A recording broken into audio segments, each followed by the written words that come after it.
Welcome to Okon Bros. This is Eric. And I'm Michael. And today we have an incredibly important and special guest, Mr. Peter Nanula, who is the chairman of Concert Golf Partners, which Eric and I are somewhat associated with, right, Eric? I mean, we're kind of his clients. I mean, normally we have clients on our show, but in this regard, Eric and I belong to Muttontown Country Club. And I just want to give a real brief history on how this entire thing started. Our father was anti-country club. We grew up, we were not in golf courses. Eric and I both went to CW Post. Our father liked to gamble. Our father was a gambler. Our mom is the largest craps player on the Las Vegas Strip, which is not something that we're not really proud of it, but it is kind of cool that like every casino that my mom goes into, it's like, Phyllis, it's like Norm from Cheers, like, Phyllis, welcome, the tables are yours. And our dad was never a golfer. However, I used to play a lot of golf in college because all of my friends, our backyard was Northern Boulevard. Nice. So we would play all the courses and everything. And then our father passed away 2 years ago. And I came to Michael, I'm like, we have to do something completely different than what Dad did. And then we joined Muttontown, I think like 5 minutes after you guys bought it. Oh, yes. Fantastic. And I have to tell you, it's not a country club. It is a resort. It is a resort lifestyle. It is, when you think of country club, you think of Caddyshack, right? You think of the judge going, "Purr, purr, purr, purr, purr." And it is so not like that. How was concert golf your idea, right? Like, was this your brainchild? Yes. So my partner, Susan Dunavant, who I don't know if you've met, she's our chief operating officer. No. So she and I hatched concert golf about 10 years ago. And I grew up on Caddyshack. So yeah, that whole vision is like from what, the 50s? And we want to get away from that, make it more casual and fun and place where people want to go in the modern era. So I'm glad to hear you say that. Yeah, no, now the club is, I don't know, I can't speak for your other clubs around the country, but now our club is just filled with families and people connecting and when we sat down for the interview, it was this kid, Bobby, who we absolutely love. And we met Chris Bell, who's the GM. Oh, good. And we're like, listen, we're young. We don't want to be part of like this old stuffy atmosphere. And they're like, you're the family. You guys are perfect. Yeah, exactly. And basically Muttontown is the hot place. I mean, everyone that we know in the North Shore of Long Island has been joining Muttontown because it's everything you want in a golf course and service. So really gratifying to hear you guys say that. Yeah. No, it's our pleasure. It's the truth, and that's what this podcast is all about, is we talk about what we like, and we talk about, we want to interview things that are interesting to us. So the golf business, the country club business, I mean, how did you get into that? So this goes way back 25 years. I was working for a New York based private equity firm called Warburg Pincus back in the early 90s. So now I'm dating myself. I'm a lot older than you two characters. Just by a couple of years. Just a couple of years. Yeah, just a couple of years. Anyway, I left because there was an opportunity to buy a little company called Arnold Palmer Golf Management and be partners with Arnie, if you can imagine. How do you like that? Here I am, 27 or 28 years old. I leave my job. My dad and my brother thought I was crazy. Why are you leaving this prestigious private equity firm to go do what again? Golf? Right. Yeah, well, I played college golf and I love it. And I think there's an opportunity to basically de-Caddyshack clubs all over the country. I love that. Amazing. So Arnie and I did it like 30 times. We had a ball. And then I got out of the business in early 2000s. Went back to doing investing and sitting on boards and stuff. And then in 2010, if you guys remember that era in your business, the world was hurting. Golf was hurting. Banks wouldn't lend to country clubs. And a lot of the people in the industry were really having problems. And so a lot of my old friends said, you should get back into the business. You always had capital and you guys did a great job at Palmer. So I called Susan, who you guys should meet next time she's at Muttontown. I would love to. And I said, hey, do you want to get the band back together? She said, yeah, let's do it. And so we've decided to focus just on upscale private country clubs like Muttontown. Mm-hmm. And here we are 21, 22 clubs later. Amazing. And onward and upward, yeah.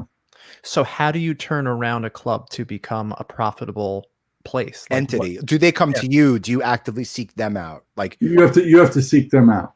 Okay. Most of the boards of these kinds of clubs even if they're having challenges with, debt or assessments, when you pass a big assessment, you run 20 or 30 of your members off almost every time. Refunds, just governance, like people trying to run a country club who have jobs as lawyers, doctors, or, transportation guys. You don't know anything about it. And so you're volunteering. You got your heart in the right place. Hey, we volunteered to be the treasurer of the board or what have you. You don't know a darn thing about it. And so you put in a lot of time, but it's a little bit like the blind leading the blind. Like nobody owns 50 fleets of maintenance equipment. Right. Nobody's an agronomist. And so it's all new to these people. And they, often are really successful business people, but they're just out of their depth trying to run their club. And they all are part-timing it. Whereas you see our team, like Chris Bell and our team, the best. We're doing this 60 hours a week. Like all we deal with is you guys saying, hey, you should mow the greens on the back nine tighter, or the food didn't come out by the pool the way we wanted it. Like we're always dealing with these hospitality issues. And I just don't think you can do that as a part-time board very effectively, unless name a super elite club on Long Island where there's 100-person wait list. Glen Oaks. Take a Glen Oaks. Right. They probably have $5 million in cash in the bank. They probably have no debt. And there's probably 100 people that want to get in there. Okay, well, fine. If the Okon brothers, say, we're out of here, we don't want to pay this next $20,000 assessment. See you later, boys. There's 2 other guys taking your slot today. Right. We will have no interruption in our business if you leave. Okay, well, that's not Mutton Town in most clubs. And so anyway, back to the story. They don't call us. We call on them and email them relentlessly. And sometimes they take our call and say, let me quietly tell you what some of the issues are at our club. And then we engage in a confidential dialogue because they don't want to tell 200 members of Mutton Town, hey, we're thinking about getting some capital in here. So they do it quietly. And then usually when it gets to the final stage where the members hear about it, then there's a vote and the members have to pass it. And we just did this in Denver 2 weeks ago. The members voted 304 to 9. They voted 97%. It was the same thing at Mutton Town. Right. The members are like, please, thank you, board, for bringing in the professionals with the capital who know what they're doing. Right. You guys just go play golf and drink and eat like we used to, and we'll just have a good time at our club. What I love about Mutton Town Club and what you've done at the clubs is you're not a member and it's pay for play, and you go there and you have fun, and you don't have to worry about any of the membership type things where it's a monthly subscription. We shopped around. Have fun. I just want to mention that, like, before we joined Mutton Town, we shopped around. Like, we went over to, I don't want to like compare, but like we went to Pine Hollow, we went to Woodside, and they, they were a lot of money, and there were a lot of minimums, and there was a lot of, no offense, old people. And I'm not talking about in their 50s and 60s. I'm talking about in their 70s and 80s that were running the club. And that's just not the people that Eric and I and our families wanted to be hanging out with, right? We want to be with 30s and 40 somethings. And the price just didn't add up. I mean, I have a pool. It just to go swim in their pool for X amount of dollars per year, it didn't make sense to me. And there's a public course around the corner from us. We can go play there for $50. Like it's not that big of a deal. So then my sister-in-law, Eric's wife, Jen, said there's one last place, and it's not what you think it is. It's Mutton Town. And it was thank you, Jen. What do we owe Jen? Yeah. Well, Jen, my wife used to babysit for a family that used to belong to Mutton Town in the 90s. Correct. So, that's how she knew about it. Yeah, you just put your finger on it. This sort of stuffy exclusivity, lots of fees and charges so they can keep themselves at break even. Right. Is the way that a lot of these clubs end up. And unfortunately, the lifeblood of a club is guys like you. We want that next generation of people in their 30s, 40s, even 50s, to replace the people in their 80s who are, less able to play and enjoy the club anymore. And unless you make it appealing for guys like you kind of have a dead end club. It's just getting older and grayer and less appealing. So hold on one second. Our request when we came in, we didn't care about the food. Like a cheeseburger is a cheeseburger. French fries are French fries. Our request was, please have things to do for our kids. Have family game nights for kids. Have movie nights for kids. And Chris and Bobby and Jennifer Harmon, which big props to Jennifer. They were like, we're in it. We're doing it. That's exactly. And obviously COVID kind of put a big, makes it tricky. They threw a wrench into everything. I had a question. So do you have a consistency of standards across all of your clubs? And if you do, how do you deploy that? Because like we have 10 locations with our personal business, we have affiliate partners. So, the struggle is always consistency of service, the same message across. How do you manage that? Do you have a playbook for that? It's a great question. Same as any business like yours, it's in multi-unit, right? You've got standards, you've got training. We try to hire well, all the same things you probably try to do.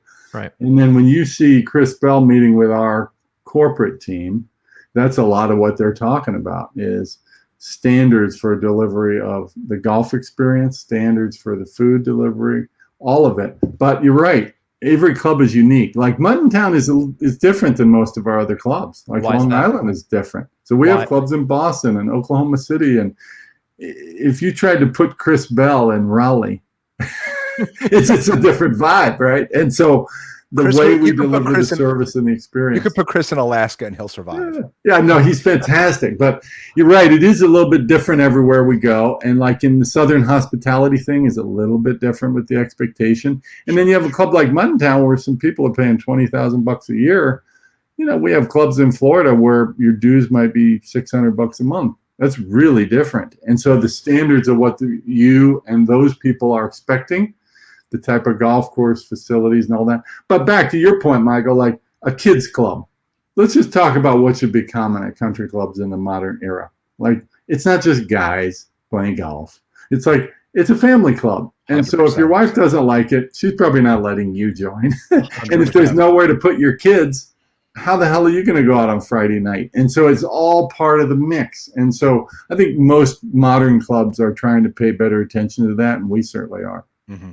Were country clubs a dying breed before you kind of came in? That's what our uncle. Did you change the aura of country clubs? Not just us. I think there is. If you went to a conference like the kind I go to of the club industry, it would be hilarious for you guys to be there. Probably like me at a transportation conference. But if you went, you would see groups of people there who've been in the business for 30, 40 years, and they want the old traditions. They basically want it to be an older men's golf only super elite club that has PGA Tour event, that has the greens at 14 on the stimp meter, kids club, women before noon. What are you talking about? Like that's not what that crowd wants. Right. And then you'd find the new breed, and we're a part of it. But there's a part of our industry that's saying, hey guys, we're not going to grow unless we remain relevant to people like you two. Like, what do those people want? There's whole segments about appealing to millennials and how do we attract younger people? And we got Topgolf now. And what should a country club be? And in the last decade or so, I'd say we are part of that group that's saying, hey, come on, guys, let's make this appealing for that crowd. Let's listen to them. And if we can attract you guys and 10 of your friends, you're going to wake up in a year or two and there's going to be 50 or 100 people like you at every one of our clubs. Okay, perfect. That's what we need. And now other people feel like this is a welcoming club. We're not going to run it just for the 83-year-olds who used to dominate the board and never touch the women's locker room and never talk about kids clubs and never do pool tennis. We just want the golf course to be amazing. That was the old world of the club industry. And if you have a wait list of 100 people, you can keep doing it. You probably just keep doing it. How do you market? Muttontown was from my sister-in-law, who's like, the lady she used to babysit for belonged to Muttontown in the 90s. I went to CW Post. I've driven by your club 5,000 times. Yeah. I mean, how do you market that? How do you bring that to the masses to say, listen, this is not this is not your granddaddy's country club. Yeah. This is a young, hip, hot thing that everyone who's well off should be joining. Yeah. Well, hey, listen, our team, you should talk to Chris Bell with your guys' ideas because you're obviously good at the marketing angle. I did actually. Did you? Yeah. Yeah, he should be listening to guys like you. We don't have all the answers, but I would say that country clubs are a little bit different. You don't want to be out there talking price discounts and cheapening the view of the place. But we do, Facebook, Instagram. We try to go where people are nowadays. We try to host like open houses. Come sample the lifestyle. Come on out. That kind of thing where it feels like it's invitation only. social media. But we try not, you're not going to see a lot of ads for us saying 20% off. The golf industry has a tendency to do stuff like that really cheapens the world. They appeal on price. And that's not the right way to go. You want to basically give people a red carpet. Come see what members like you guys are experiencing with the kids club, dinner with your wife, have a nice time, fun golf outings, and see if it's for you. As opposed to the old style of, did you know this is a member-owned club since 1910? And if you get patted on the shoulder by 7 people and you play golf with the right folks in town, just like Judge Schmales, that is not what people are looking for nowadays. Like, I spoke to Chris about it, and I don't know what he's done or not, but if I was running marketing at Muttontown or at a country club, because believe it or not, I've thought about it a lot, because I always think about businesses and how marketing works and stuff like that. I would, because I know the people around here, they love to have their pictures tagged. They love to have photos of their kids taken. They love to show how they are having a good time. I mean, that's technically all social media is. And I would have someone going around taking pictures of all the great things all the time that are going on at your club. Are you taking notes? Are you taking notes, Peter? I am actually right now. I want to make sure we talk about this. Yeah, no, because I feel like I just want to say that's what we've done. That's what we've done at our business. Eric took our business. BLS was an exclusive. It's really interesting how this is kind of like the parallels are unbelievable. Unbelievable. So our father was a very private person. Our father wanted to run an elite service, and he did. He came here from Poland via Israel. He came here from Israel via Poland, and him and my mom built this global ground transportation empire. They are the largest ground travel service in New York and LA. And obviously we have offices in Vegas and Atlanta and everything. But our dad didn't want to be on social media. He didn't want to be in the spotlight. He didn't want our name in magazines. He wanted to be and it elite. worked. It worked. Yeah. And he took it from here to here, right? He took it. Yeah. The man came to this country penniless, and he became a self-made millionaire, a multimillionaire. Wow. And Eric and I said, we have one shot at this, and we're now elevating our company. And the first thing that Eric did was he signed up for LinkedIn. And go ahead, Eric. I mean, explain your strategy. The strategy is that when we do a lot of operational photos. So when we do an event, or we do a premiere, or we do anything, or lately we haven't been doing much of that. So we've just been taking pictures of people that we're hiring back. Safety procedures. And it's all about documenting day to day what you do at your business, how great you are.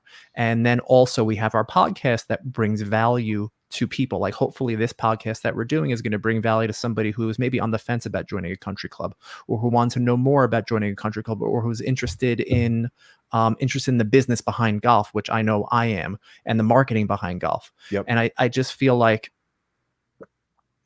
taking pictures of everybody that is at the club in their element, and then but because it's a community, and then if you focus on the hour-line community of the people that are there, Susan is going to want to, or no, I should say Bryce is going to want to go and hook up with Brittany because all of her friends are there, and they're going to say, oh, we just had the white party, and oh, we just had that. And it's all about promoting all the great things that are going on at the club 24/7. It's content ad nauseum. Yes. It's non-stop content, pushing it out there.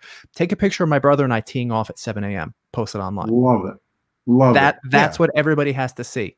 Spot on. Yeah, some of our clubs, if you do what I do and join the Instagram feed and the Facebook pages of all of our different clubs, which you have no reason to do, you would see that some of our clubs do exactly that. It's just non-stop content of people having a ball at the club with all this and that going on, and you want to be a part of it. Junior golf, this and that tournament, this and that white party, and it's faces and it's people with a sense of community. And there seems to be a correlation between the amount of activity and the growth of those clubs. And I would say other clubs of ours, they have varying levels of that going on. But we'll talk to Chris Bell and the team at Muttontown, because you're spot on. Yeah, that's awesome. And we've spoken to Chris about marketing. If I was running Concert Golf, I would have a head of marketing at each one of the locations, literally taking. And Eric Eric had someone full-time working for us, and obviously we had to let that person go. But this is a full-time position. This isn't someone that you take a picture of someone of golfing and saying, look at how much fun they're having in Muttontown, and have the one picture of the day. Eric, how many pieces of content do you post a day? Yeah. Easily 24. Wow. Easily 24 on a but it translates if not more per day. Per day, and it translates to business. But that's across LinkedIn, that's across Instagram, that's across Facebook, and that's Fantastic. across Twitter. So how's your guys' business been impacted during COVID? Negatively. We always said, as long as they're making movies, we will be in business. Well, they stopped making movies. Yeah. And that, BLS is the primary car service to all the major studios and networks. So, that was a huge hit to us. Now, April and May were just torture and brutal and horrible. Now you definitely see an uptick in film production in New York, in corporate Los travel. Angeles. Yeah. Corporate travel is not coming back anytime soon. I doubt anybody in your organization is traveling right now. No. That's just the tale of the times right now. So we're lucky. I don't know if it was lucky or if it was skill, or this is the industry that we always zeroed in on. That was the industry that our father said, we have to focus on the film industry because it's kind of recession proof. And, corporate travel is not coming back, and film premieres are not coming back, and the events are not coming back, but they're still going to start making movies. And they started already. We had a few big productions go overseas, and we're doing them. Yeah, they're doing productions in Vancouver, Toronto. Our biggest city right now, surprisingly, and this is want to pivot the podcast here, is Las Vegas. The city is packed. Yeah, we have an office in Las Vegas. That was my MBA. That was my MBA thesis to start a business, and we bought a company in Las Vegas. Las Vegas is a golf mecca. Yes, in the world, but you guys don't have a presence. Not many clubs there. No. Why aren't you guys in Vegas? Can't find any clubs to buy. I mean, you guys introduced us to some clubs in Vegas, and we're on. We know a lot of interesting clubs there. There's a referral fee in it for you. Fantastic. Give me a call. All right, fantastic. We'll take anything we can. We'd love to be in Vegas. Yeah, we got to get in touch with the people who are on the board of a member-owned club, or somebody who owns a nice private club that would fit with what we do. Right. But at the end of the day, it's getting access to that decision maker, and we call them, we email them, and they give us the Heisman. And so until we can actually have a conversation, nothing happens. Right now, Vegas needs a shot in the arm. And that city, I mean, it's been beaten by the Great Recession. It's been beaten by the economic, the housing crash. And now, especially with COVID, Vegas needs a company like Concert Golf to come in and pick up a couple of clubs, because it's got to get the economy moving again. I mean, you go to Muttontown and you wouldn't even know we're in a recession. Exactly. The place is packed. Yeah. It is packed. Good to hear. Yeah. So how does your clubs compare to like someplace like a Donald Trump golf club? Like what's the difference between those two types of clubs? Good question. I haven't been to the Trump clubs. I've heard decent things about some of them. We know people have worked at some of them that now work for us. I wouldn't be able to say. I know the industry in general, and we know the competition right around our clubs, because we're in a war with those people to find members like you and to do a better job. That's one of the reasons we're building the entire pool complex at Muttontown next summer when you come. Oh, yeah. It's going to be sweet. We have a whole $1 million+ plan to make that place really cool next summer. But I don't know Trump's properties well enough to say, here's what he does well, here's what they don't do well. We're just doing our thing and trying to pick up some more members. What makes you want to change a pool? I mean, we've been in Muttontown now for 2 years with very little complaints. Like, the pool to us was fine. The renderings that we saw were, it looks like a pool in Miami Beach. I mean, it's going to be resort style. Yeah, a whole other place to hang out and play. We see the demand, like the moms or the members with families and kids. There's a lot of guys like you and me that just go play golf and have a great time with our buddies playing golf. And our first impulse, my kids are up and out of the house. My first impulse would not be pool now. Exactly. But when my kids were little, that's the only reason I could get a hall pass, was to say, hey, let's all go to the club, and the kids are having a ball with mom and whatnot. Right. I can go play golf. So we know at Muttontown that there is demand. We know from your fellow members that a lot of them are younger families with kids. And it would be a more robust experience if that place didn't look like the last time it got fixed up was 30 years ago. And that's true with most clubs. Like things that haven't been touched for 20 or 30 years need to be touched. And if that means there's a water slide and a splash pad for the kids, and there's cabanas out there where you and your wife can go out and talk with some other families and reserve a little area. Like now we're talking, that's like a resort, right? For the record, which would absolutely, you would destroy the area. No one else would go to any other country club if you did this one thing. This one thing. Indoor tennis court. Oh, a bubble, indoor. Yeah. If you can put a tennis court in a bubble. You're writing that down, Peter? I am. That would be, you would have, because that's what the women play. That's what everyone on the North Shore wants. Our wives play tennis. All of their friends play tennis. And there's no indoor tennis in a bubble anywhere on the North Shore? There's not clubs, though. Like Robbie Wagner Tennis, which runs, the Muttontown Club program, has an indoor bubble. Sport Time right here in Syosset also has indoor courts, but they're not clubs. It's like a wish list podcast. Yeah, this is like a wish list podcast. Yeah. Great. I'm trying to think if there's can we get like Wagyu beef, filet mignon? No, I'm kidding. I'm teasing. No, but we're closing on a club in Denver on Thursday this week. It's called the Ranch Country Club. Family style, busy, it's amazing. Great club. You guys would love it there. Beautiful views of the mountain range and all that. They have a tennis bubble with 4 courts inside and then 4 courts outside. And that indoor tennis bubble is what makes that club and their tennis program special. Yep. Those things are pretty expensive. Yes, they are. So we'd have to make sure that the demand for it, the leagues, the people that would be playing through the winter, that the economics would really work. If the economics work and we're the only game in town doing it, great suggestion. Yeah, I think you would be pretty much the only club that has an indoor court. Maybe one other around, within 20 miles has it. What I love about what you guys are doing, when we go to Vegas, we like to stay in a hotel that's associated with other hotels. Like, MGM Resorts, we'll stay at the Mirage. And if we want to go see a show at MGM Grand, it's all under the same comp, right? Yeah. If we want to go to a restaurant and we want to go eat at, Jean George at Aria, it's all under the same comp. It's all under the same one card. Yeah. You've basically done that, right? At Concert Golf, where, we have places in Orlando. Our kids were big Disney fans. Yeah. And I know I think it's Heathrow, and there was Heathrow and Legacy. We got 2 clubs in Orlando. Yeah. Right. So I've heard Chris has mentioned, or it was actually Bobby before he left, when you go down to Orlando, and we were there obviously before COVID, we were there, 3-4 times a year. You can go to the club and you could have privileges that you would at Muttontown. Yeah. You're a member. It's that is unbelievable to have a network of country clubs in almost every state. Right. Only about 5 or 10% of our members take us up on it. But you're a member of all these other clubs. You just look on the map.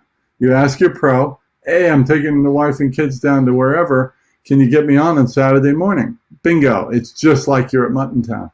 But I would say most people at your club don't travel, don't bring their sticks, don't view that as like something they do. Right. It's a 5 or 10%, tends to be younger. Right. People like yourselves who say, oh, this is fantastic. I'm going to be in DC. I'm going to be in Boston. I'm going to go tee it up at these places.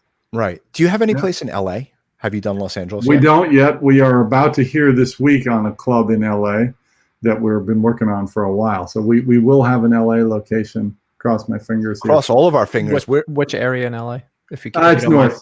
So it's between the valley up toward Ventura, Oxnard. So it's not like right in the middle of LA.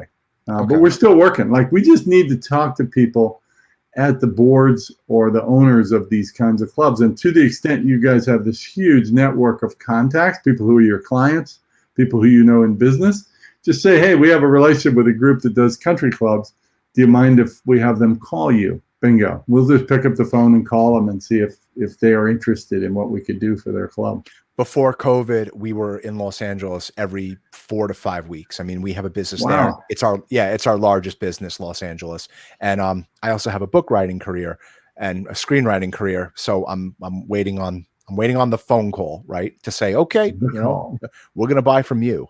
And Nice. we always, we throw huge parties in Los Angeles. We just threw this massive party last September, maybe it was October. We rented out the Hollywood Museum Right on, nice. right on Hollywood Boulevard for all of our clients. We, we're entrenched in the entertainment industry, and we always said, God, we wish we had a concert golf style club in LA that we can throw a big, massive bar mitzvah style ish. You gotta. It's all about having the connections, right? Yeah, to get that stuff done. Yeah, right. Well, we know some people in LA, even if it's not us there. Maybe we can help you out if you wanted to do it in a country club setting. Sounds like you did it in a pretty cool spot. People are still talking about it. We got to keep switching it up. So yeah. But a country club obviously no parties right now, unfortunately. Yeah, exactly. No. So your business has been busy during COVID, right? You haven't seen a decline. It's amazing. You would think it's been a mixed story. Like golf is booming. Like golf has a monopoly on people's time right now because what the hell else is there to do, right? Right, sure. So that part's good. The bad part is, like you just said, the weddings and the bar mitzvahs and all that just went to zero. And those are big profit generators for clubs. Mm-hmm. But the whole food dining thing, which I don't know how you guys do it, but like some people just grab and go. Some people sit outside and eat. In Mutton Town, you get that beautiful outdoor patio area. Mm-hmm. Some people like sitting inside and having like a nice dinner with your wife. Well, that whole thing is dead right now. And to be honest, the club business is benefiting because that's a higher service, higher labor food and beverage thing, indoor dining. It's dead. So frankly, clubs are benefiting from the fact that it's more grab and go. It's more outdoor now for dining, a little bit less labor. Golf is booming, but we lost the wedding. So it's kind of like a mixed bag, and we're doing fine. Thank you. We're just looking for more clubs that we can be involved with. Pre-COVID, how often did you visit all your clubs? Me personally? Yeah. So I'm mostly focused on finding new clubs that we can buy. And so when I go to New York to visit with the couple, 3 clubs we're talking to, like there's one 20 minutes out further from Mutton Town we've been in talks with. Is that East or West? On the Long Island podcast. East. And I'll go by Mutton Town and I'll see Chris and I'll see the club and we'll talk about the pool and what we can do coming up next, right? Right. And now we got to talk about an indoor tennis puzzle. But I generally don't just fly around to all 22 clubs, every month and check them out because Susan and our whole team of people are doing that. I'll do it to fit it into a trip where we're looking for new clubs. Okay. So you went to Harvard, correct? Yes. Okay. There aren't many people that I've ever spoken to. I think you're the first person on this podcast that's been to Actually, Harvard. I used to caddy at Woodcrest Country Club, which is right around the block from Mutton Town. And one of the have to do with Harvard? Yes, it does, because one of the caddies. Wait for it, Wayne. One of the caddies there was going to Harvard. So that was actually I love pretty interesting. Yeah. I used to caddy, and those were some of the best summers of my life as a kid. That's a great experience. I was a chubby kid, and those summers I always dropped a ton of weight because I was walking. I'd be making great money. You had a roll of bills in your pocket. Yeah, and then you were hanging out with these older guys that had all these great stories and stuff. A lot of sports players were. It was what was it called? Woodside. Now it's Woodside. It was called Woodcrest. Woodcrest, and we used to caddy for Bobby Nystrom, and he was neighbors with our parents. Yeah. So we're all from the same area. caddying was great. My favorite was obviously 2 up, 2 down. So that was 2 putters and 2 bags. Nice. I always preferred to caddy for women because they would hit the ball short and straight. Yeah, you don't have to go out in the woods chasing the ball. Guys would whack the shit out of it, and I was like, where the fuck did it go? But you want the tips though too. Who are the biggest tippers, right? The women would take care of me, and like they would let me ride on the back of the golf cart. They would let me ride on the back of the golf cart. They would hand me bottles of water. The guys would be like, "Go fucking ahead," like the guys didn't give a shit about anything. But that's hilarious. I loved caddying. Those were great summers. That's a great experience. I went to Harvard and we played golf at a place called the Country Club in Brookline, Mass. Remember the Ryder Cup about 15 years ago? Sure. Justin Leonard with that great putt. That was at the Country Club in Brookline, which is like an 1882 club that is just epic. And I had no clue. I was some college kid who just walked on the golf team. Every afternoon we'd pile into some kid's beat up car and we'd drive off to golf practice. It was awesome. That was my intro to this whole world of golf and business was. Do you get to play? Not much lately. My son kicks my ass now, to give you the honest truth. My son is a senior at Boston College, and I used to beat on him, like mentally, because I had played a lot of golf and he hadn't. And you know how that you have that sort of mental advantage, and I could beat him. And now he hits it, 3+ with 3-wood. And I can't hit it like that anymore. And now he's so much better than me. I thought, you know what? Maybe I just sort of quit while I'm ahead. So I think I played twice this year. It's embarrassing. That's a shame. For someone that owns 20 golf courses, right? How many clubs? I should be out there more. You should be. I mean, that would I'm be just not going to play with him. How about we leave it there? Yeah. Fair enough. Well, no matter how hard I try, I can't hit it consistently. No matter how hard I try. But what I've been told by everybody who's good at golf, they just say that's the way that it goes. You got to put in the time. And now I don't practice much anymore. And I used to be pretty decent. And I look at my game now and I listen to my son ridicule my old man golf swing. I just don't want to go out and be so terrible anymore. But at some point, I got to get over that. To me, I just don't give a shit. I love going out and with random people, with friends, with clients, and just having a great time. It's just a good time. It's the smell. It's the smell. It just just being in the what is that? What is that smell? It's intoxicating. Is it the grass? Yeah. It's the walk in the woods. That's a great thing about it. Yeah. It's playing golf is intoxicating, and Eric and I always loved it. And it just, our kids, we always say, like, I used to play golf in college. And again, I have a friend, he's actually a neighbor. He belongs to Glen Oaks. His parents are legacy members there and everything. Yeah. And we used to play Glen Oaks, and we would go to Heartland Golf out in Comac and play the pitch and putt at midnight and everything. It was fun. But I have a 12-year-old son now. He played in the PGA Junior League last year in Muttontown. Nice. And he said it was the best experience of his life. He's not really a basketball player. He's not a football player at all. He'll play Madden football online, but not really. But with golf, he goes, Dad, like, it's your job to get it in the hole. You don't have people stopping you. It's all in here. This is an 11. He was 11 last year. He's like, this is him telling me that the game is all about you getting it in the hole, whereas opposed to basketball. Right. If that's another thing, if you want to, the junior leagues, the kids junior leagues. I mean, I signed my son up and my daughter up this year, and obviously COVID happened and we couldn't do it. But I got to tell you, those kid golf games, my children, I know Eric takes his kids 2-3 times a week to play golf. Yeah, I take my kids all the time because there's no summer camp. So, and I know how old are your kids? My kids are 10 and 6. I have a 10-year-old girl and a 6-year-old boy. And one thing that you have to do is have golf cart races for kids. No, I'm teasing. That's why they're there. No. Let me tell you something. The joy that they have on their face when you're in the middle of a hole and you're not near anybody, and you say, "Okay, go drive the golf cart." They just. What I love about golf, Peter, is that you're not thinking about business. You're not thinking about the irate client. You're not thinking about, God, did I leave the stove on? You're going, I'm getting it in the hole right now. I'm chipping this. I'm chipping this 30 feet, and then you miss it by a mile. And then it dribbles on. Right. Or you miss it by, and you just don't care. In his case. Are you from Boston? Are you from the East? No, I was there for 7 years of school. I'm from California, so I'm back here now. We're in California? Bay Area. I live in Newport Beach now. We're moving back to San Francisco early next year. We're working on a house there, and we'll probably we'll probably buy some clubs in Northern Cal. So you have to. I'm saying, like, how can you not? Working on that. Working on it. It's not as easy as you guys think. Come on. So that kind of like that segues into my next question. It's on Eric and my vision board, okay? And like since we were kids, and especially now in the last 2-3 years, we have always wanted to own a country club.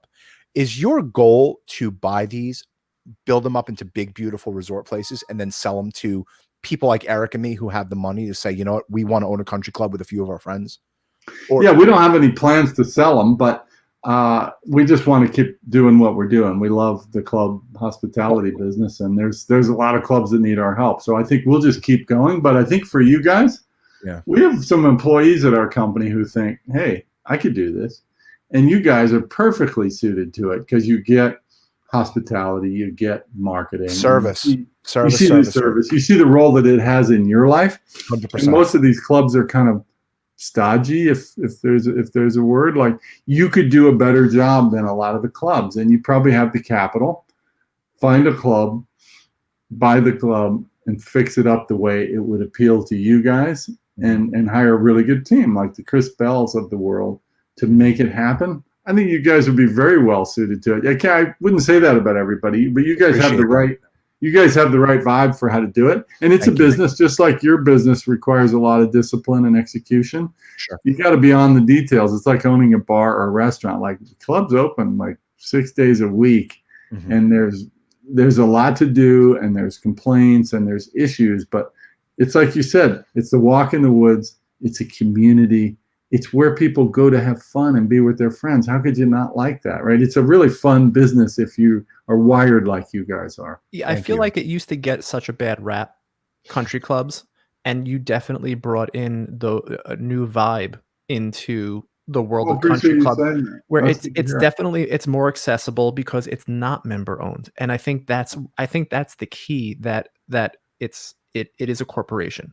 And I feel like it's like going to the movies. It's so much more controlled and so much more fun. And I think people tend to forget that life is also about having fun with your family and your friends, and that's the value of going to these places. And on top of it, probably some of the greatest value is the connections that you make. Exactly. And, Eric and I made friends forever. Like in the last 2 years, people we've gotten business from country clubs. Yeah, we've gotten business from country clubs. We've gotten referrals, lawyers, accountants, dentists. Exactly. That everybody's there, and everybody's there for the same reason. They want to make connections. They want to have fun. They want to do all of those things, and that's the beauty of the country club. And you're making it accessible for everybody, and that's awesome. Bingo! We just cut a new ad for Concert Golf starring the brothers. Perfect. That's how we view the country club business. So are you guys the future for country clubs? Do you feel that is anyone else doing what you're doing? Yeah, I think there's people that are trying to do pieces of this same thing. There's a few little companies, but compared to the world you're in, like, you're in a really competitive business with a lot of people in it. There's a lot of players. It's getting smaller though, Peter. Really? Our industry, there's a lot of blood in the water. There's a lot of blood in the water. We are emerging as the leaders. Because of COVID specifically? Everyone, they took on too out. much debt. They took on way too much debt. They had too much metal on the road.